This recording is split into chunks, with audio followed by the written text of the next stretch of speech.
나중에 그런 것인가 하는 부분이 그 묵시가 나오지 않습니까? 오늘 묵시가 이제 2번 나오는데 그 묵시를 에스겔서 1장에 나오는 그 북방에서부터 그 보이는 북쪽에서부터 폭풍과 큰 구름이 오는데 그 속에서 불이 번쩍번쩍하고 빛이 그 사방에 비치며 뭐 이제 쭉 나가가지고 이제 끝까지 갑니다. 1장 끝에. 근데 저 이거를 보면서 이게 이제 이스라엘 백성들도 이 선지자가 본 묵시가 무슨 내용인가 이거를 알아야 되는데 이 선지자처럼 그런 이 하나님이 그 계시하신 그 묵시를 추구하지 않고 이제 표면적으로 무상을 섬겼지만 신약에서는 다른 교훈을 쫓아가는 것을 이렇게 말하는 것을 이렇게 이제 상징했다고 이렇게 보이는데 오늘 사도 바울이 다메섹 도상에서 예수님을 만나고 나서 이렇게 봤다고 사도행전에 잠깐 기록되어 있지만 그게 나중에 로마서, 고린도전서, 갈라디아서, 에베소, 빌립보 이런 그 성경들을 내서 이렇게 피력한 그 모든 복음의 내용이 그때 그 묵시로 하나님이 그 바울에게 보여주지 않았을까. 그래서 오늘 에스겔 선지자도 그 1장에서 자세히 이렇게 이제 거기서도 상세히 묘사한다고 하지만 그거를 더 이상 이렇게 이제 이렇게 풀지 그 내용이 사실은 어떤 것인지라고 에스겔을 더 이상 이렇게 이제 설명하지 않지만 그게 이렇게 좀 이해하면 되는가 하는 그런 생각이 좀 들었습니다. 이게 요거는 제 질문이 되겠습니다.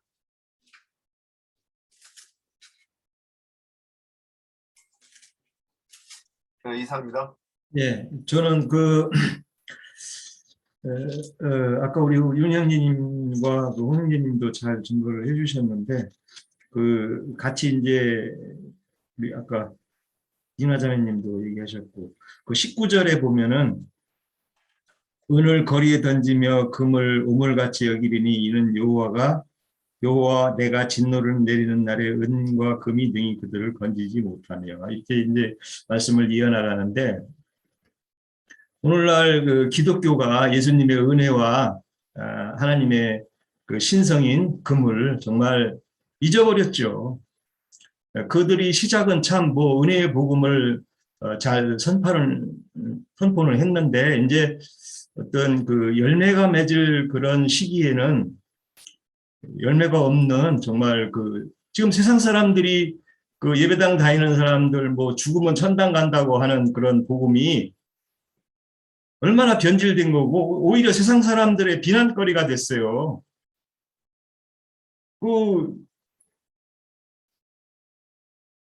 그 사람들이 어떤 그 중에는 몇 월 며칠 날 주님의 임해가지고 우리 홍영진님도 말씀하셨지만은 그 심판날을 구원의 날로 가르쳐가지고 참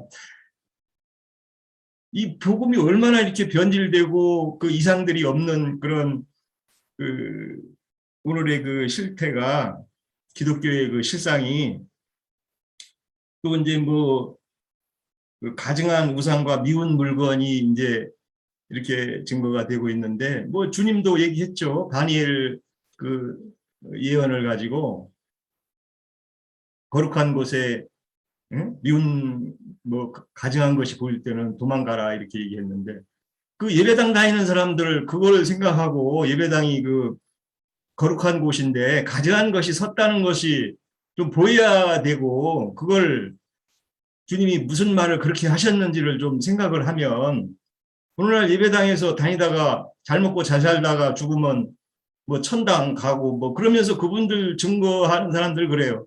천국 가는 사람이 0.2%라나 0.25%라나 그렇대요. 미국의 그 유명한 목사님이라고 하는데 뭐 기독교인 중에 천국 갈 사람이 2.5%, 0.25%나 몇 프로라는 그 말을 보니까 야, 천국 갈 사람이 참 힘들긴 힘들다. 뭐 자기들끼리도 얘기했었고 뭐 그 증거가 뭐 맞다고들 그래요. 아니 그렇게 가기 힘든 천국을 스스로 그렇게 만들어 놓고는 진리를 증거하는 이런 증거 모임 와서 천국에 앉아서 좀 이렇게 보면은 우리가 그 환난이나 애통 이런 것들이 내 속사람이 가득 찬 사람은 육신적인 환난 이런 것들은 다 어떤 문제가 안 되고 진리의 평강이 그 마음에 와서 들어와 있다는 그런 얘기인데 성경은 주님과 동행하고 말씀 안에서 진리가 이루어진 사람들은 그런 것이 문제가 안 되죠. 뭐 세상에 살면서 육신의 여러 가지 환난이나 뭐 질고 이런 게 없을 수는 없잖아요. 뭐 누구나 다 있는 건데 뭐 세상 사람도 있고 어디 뭐 부자도 있고 뭐 하다못해 왕이 된 사람이나 뭐 대통령 뭐 장관 된 사람도 다 질고가 있고 환난이 있는 건데 그런 것이야 뭐 다 사실 진리 안에서 속사람의 평강이 온 사람은 그런 것들이 문제가 되질 않죠. 그런 의미로 이게 은과 금이 이루어진 사람이 돼야 되고 그런 그 진리의 그 계시들이 선포가 돼야 되는데 그것이 다 이렇게 가증한 우상이 들어선 진리의 증거가 됐다는 것이 참 오늘날의 기독교인데 그것을 기독교인들이 빨리 발견하고 정말 이런 선지서를 통해서 오늘 우리에게 어떤 것이 시사되는지를 좀 깨닫길 바랍니다. 기독교인들. 네.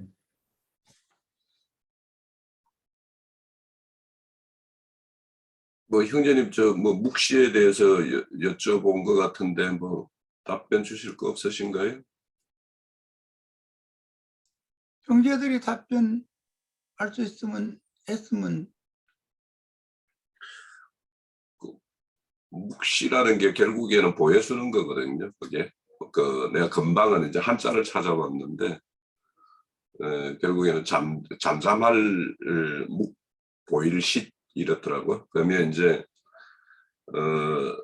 결국에는 하나님이 한상으로든 음성으로든 선지자들에게 들려주거나 보여주는 것은 그것이 이제 하나님의 뜻을 전하는 것인데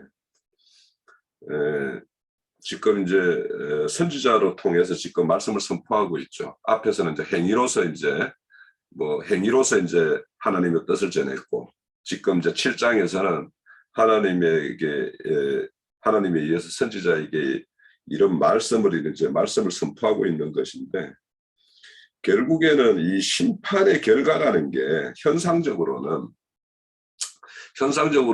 뭐 물리적인 어떤 그런 재난과 뭐 이런 것도 있겠지만 또 이제 금방 우리 형제님 말씀대로 영적으로 그 심판의 결과가 결국에는 선지자의 어떤 묵시가 없어지고 제사장들이 그 하나님의 법을 알지 못하고 또 법을 증거할 수도 없고 가르칠 수도 없고 또 어떤 그 무리의 어떤 그 지도자들이 어떤 하나님의 어떤 주어진 어떤 지혜로서의 어떤 내는 어떤 책략과 뭐 이런 비책 이런 것들을 낼 수 없는 어떤 그런 상황 자체가 실질적으로는 이제 심판의 결과죠. 여기에도 내용도 잘 읽어보면 그런 것이 이제 놀람이 오디 뜻하며 주민의 손이 떨리리니 그 행위대로 그들에게 갖고 그 죄악대로 그들을 심판하리니 이렇게 말을 해요.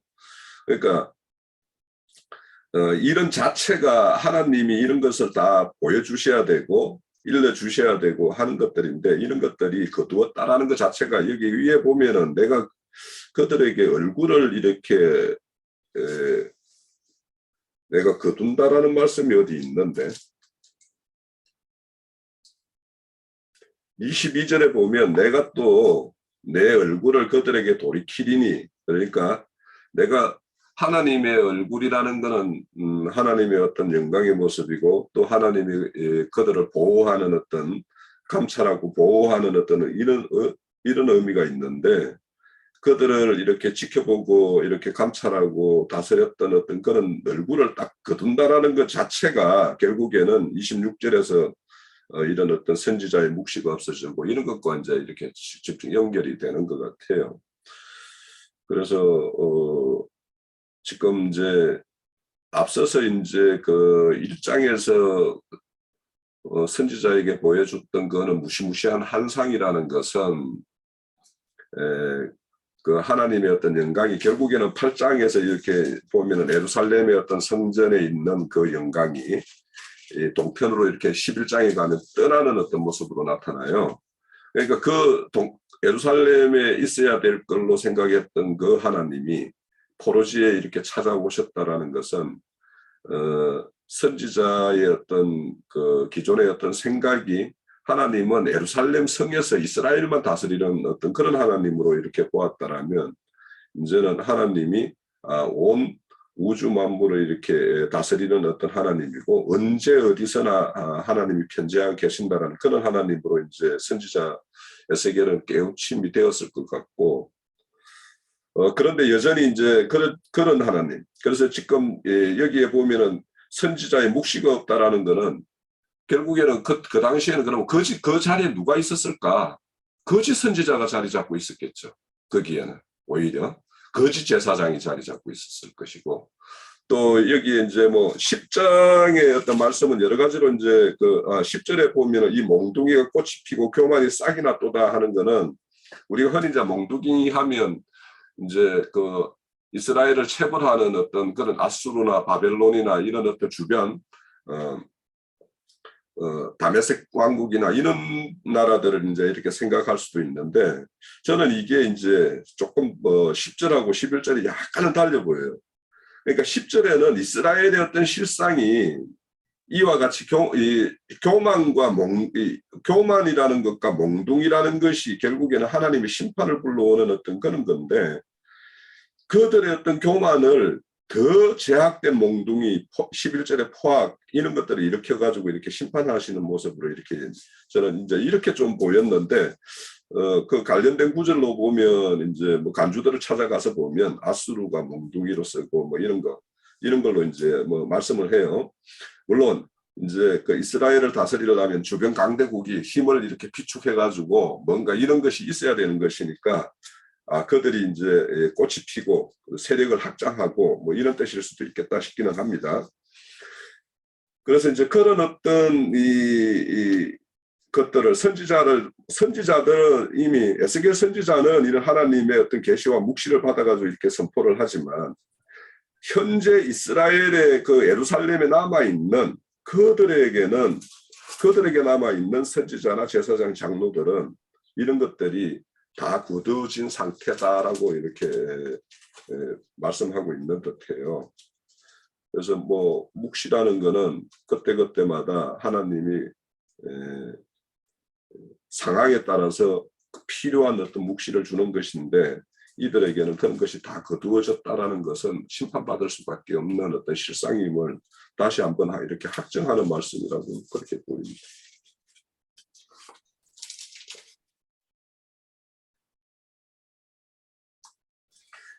그러면서 제가 또 이렇게 생각나는 게 이 요엘서는 구약 성경인데도 불구하고 예전에는 뭐 이거 읽어도 정신 그냥 일독하기 위해서 저는 이 선지서나 시편 같은 데를 좀 이렇게 어려우니까 뭐 쉽다고 생각했던 그 신약도 너무 오해를 많이 하고 엉뚱한 데로 했었지만은 특히 구약 읽을 때 뭐 시편이라다 이런 거는 너무 어려우니까 그냥 일독하기 위해서 읽었어요. 근데 이번에 이 에스겔서 이렇게 보면서 이건 신약하고 좀 비슷하지 않나 저는 이런 생각을 해본 게 묵시에 대해서 지금 이제 이 부분이 막 생각이 나는 거예요. 묵시? 그러면 신약에서 계시하고 이게 같은 말이겠구나. 그러면서 이건 구약 속에서 선지자들은 그 계시를 받아서 성경을 해석해 주는 사람들이었나 보다. 이제 예전에 나영재님이 어떤 그 말씀들을 하시는 것들이 그냥 이렇게 이제 뭐 소화가 안 되고 넘어간 부분들이 오늘 이렇게 되면서 그러면 이 에스겔은 그 이제 저는 선지자 이거를 한문으로 이해할 때 자, 한문으로 제가 잘 봤는지는 몰라도 먼저 선자 알지자를 써가지고 계시로 하나님께 계시를 받아서 그 하나님의 비밀을 아는 사람이구나 이제 이렇게 그냥 이해를 했어요. 그래서 오늘도 이렇게 그 말씀하고 이렇게 연결돼서 에스겔 선지자가 그러면 에스겔 선지자가 여기서 봤다고라는 것은 자기가 본 그 하나님의 얼굴이라든가 하나님의 형상 이런 것을 지금 이렇게 얘기했는데 그래서 이제 바울의 그 다메섹 도상에 했던 거가 딱 연결이 된 거예요. 그래서 지금 이렇게 이게 그 구약인데도 불구하고 신약 성경하고 좀 이렇게 비슷하다 하는 느낌을 금방 홍영재님 말씀하는 중에 이렇게 생각이 났습니다. 네, 여기까지입니다. 아까 우리 형제가 질문한 것만 간략하게 답변을 해야 되겠네. 그 에스겔 1장에 북방에서 폭풍과 큰 구름이 몰려오는 그런 묵시가 이제 에스겔 선지자에게 보였어요. 이거는 혈육, 우리 개인적으로 보자면 또는 단체적으로 보자면 육에 떨어진 영적인 하나님의 백성이어야 되는데 육에 떨어진 이스라엘을 심판하는 예고를 보여주는 말이에요. 북방에서 폭풍과 큰 구름이 밀려온다 하면은 이것은 하나님의 심판의 영들이 우리 개인 같으면 개인의 삶에 올 수도 있는 것이고 이제 여기서는 이스라엘 전체에 대해서 하는 말이니까 하나님 말씀을 떠나고 육으로 떨어져 나간 자기 백성들에 대한 심판의 영을 이렇게 하나님이 보내실 때는 북방의 그 폭풍이나 큰 구름을 보내는 걸로 이렇게 표현을 합니다. 그리고 이제 반대편으로 보면 또 이제 동풍이 불어서 어떤 곡물이나 꽃이나 풀이나 이런 것들을 말리는 바람이 부는 경우도 있어요. 그건 이제 뜨거운 바람이죠. 북풍은 당연히 찬바람일 것이고, 이건 이제 비유적인 표현이고, 이것은 세상 영화에 대한 심판의 영이 믿는 이들에게 이렇게 하나님께서 보내신 거예요. 그게 이제 심판의 영이 몰려오는 거, 그런 것은 비유적으로 북풍이 즉 삭풍이 찬바람이 불어온다라거나 열풍이 더운 바람이 몰려온다거나 이렇게 표현을 합니다. 지금 윤영재는 그거 질문했기 때문에 그에 대한 답변, 또 뭐 혹시 다른 어떤 말씀을 꼭 나누고자 하는 것이 뭐 특별히 있을 것 같지는 않은데 우리 형제 자매님들이 아주 반복해서 몇 번을 얘기를 했기 때문에 저기를 한번 여기 오늘 7장 말씀 중에서 18절의 그 하반부에 보면 하나님이 이제 심판이 임하는데 모든 머리가 대머리가 될 것이다 이렇게 표현을 하셨어요. 그러면 이게 이제 이스라엘에 대한 심판을 말씀하시는 중인데 예고하시는 중인데 북조는 이미 심판을 받았고 아까 그 몽둥이 꽃피는 얘기가 나왔는데 이미 북조를 그렇게 심판을 했잖아요. 그런데 그 몽둥이가 꽃이 핀다는 건 부활한다 이 말이에요. 이제는 남유다까지도 북조를 심판했던 그 몽둥이로 남유다도 이제 후에 쳐버릴 거다 지금 그 말이잖아요. 예, 그런 뜻이고 그 몽둥이를 휘두르시니까 모든 머리가 대머리가 되는 거예요. 이건 굉장히 중요한 이야기인데 이스라엘의 모든 지도자들이 이제 머리라는 건 이제 우두머리 으뜸이니까 지도자들이 교만의 영에 의해서 덮어 씌워지기 때문에 하나님의 은혜가 떠난 지도자들이 된다라는 뜻이에요. 하나님의 은혜와 보호가 떠나가 버리는 거예요. 그러면 그 머리들이 전부 대머리들 버리는 것이죠. 지가 뭐 응? 지금 하나님인 채 지가 뭐 구원자인 채 막 이런다는 거죠. 그런 것이 우리는 좀 주의 깊게 봤으면 하고, 임금 얘기들은 우리 형제 자매님들, 특히 디나 자매님이 아주 아까 잘 설명 잘하더라고. 그랬고, 그 다음에 에스겔 선지자하고 이 산베레봄은 쇠사슬을 만들라 이렇게 명령을 하셔요. 이 쇠사슬 이야기는 하나님의 징벌을 받은 하나님의 백성들을 포로로 끌어가기 위해서 결박하는 도구라는 말이잖아요. 그러니까 이것은 에스겔 선지자가 지금 경고하는 모든 말씀들이 이스라엘을 결박해서 외국에 끌려가게 만드는 쇠사슬의 말씀인 거예요.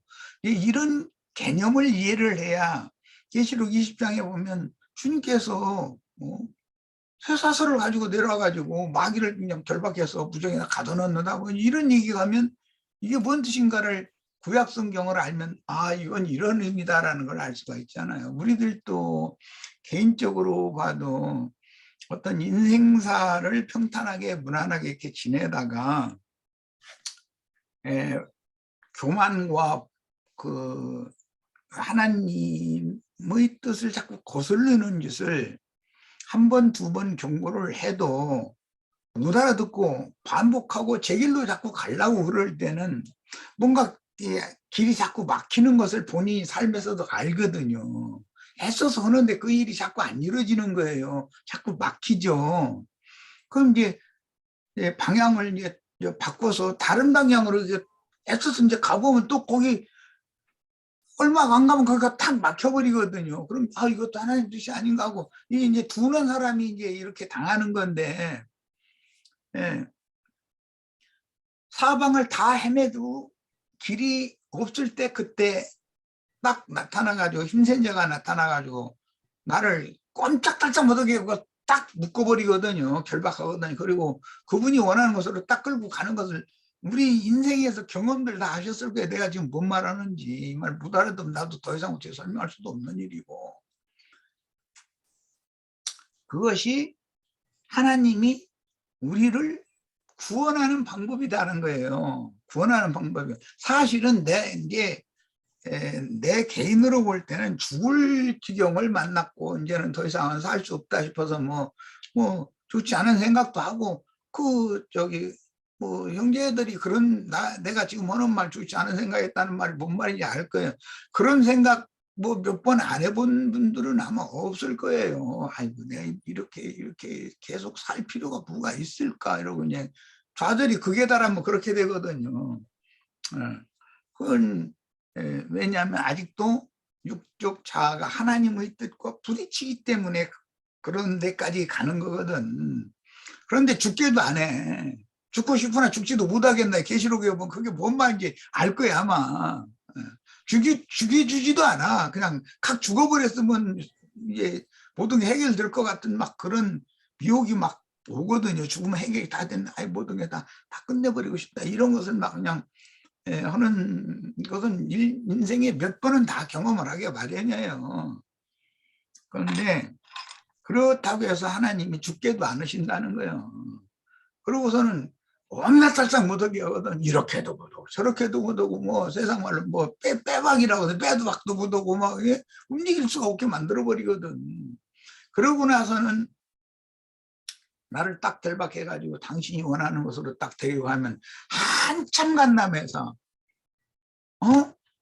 아니 여기가 살 길이 있었는데 내가 헤맸는데 왜 이것이 안 보였지? 이러고 나중에 깨달으면 통탄하지요. 내가 그때 그렇게 미련한 짓을 안 했으면 회복이 훨씬 빨랐을 텐데 오늘날 이제 보니 살 길을 하나님이 여기다 내놨는데 내가 엉뚱한 이게 안 보이죠. 그때는 헤맬 때는 살 길이 하나님이 예비해 놓으셨더라도 거기는 안 보여요. 딱 지나쳐 버리거든. 그러니까 참 신기해. 인생 살다 보면 그런 거 다 이제 경험하실 거예요. 그래서 오늘 이 말씀에서 우리들이 이제 지금 많은 좋은 깨달음을 가지고 좋은 말씀들을 다 나눴는데 이건 이스라엘의 그 징계에 관한 말씀을 하신 것이지만 나의 하나님은 당신이 누구인지를 나에게 계시를 하고자 하는 것이거든. 나는 네 하나님이다. 어떤 상황이 와도 하나님은 꼭 어떤 좋은 축복으로만 계시를 하시는 것이, 당신이 축복하시는 하나님으로만 계시해 주시는 건 아니다는 거죠. 심판하시는 하나님도 배워야 되는 거죠. 그런데 하나님은 반드시 혈과 육을 심판해야 영적인 축복을 주실 수가 있기 때문에 지금 이렇게 하시는 거니까 이제 이런 점을 큰 맥락으로 좀 이해를 했으면 좋겠습니다. 네, 마칩니다.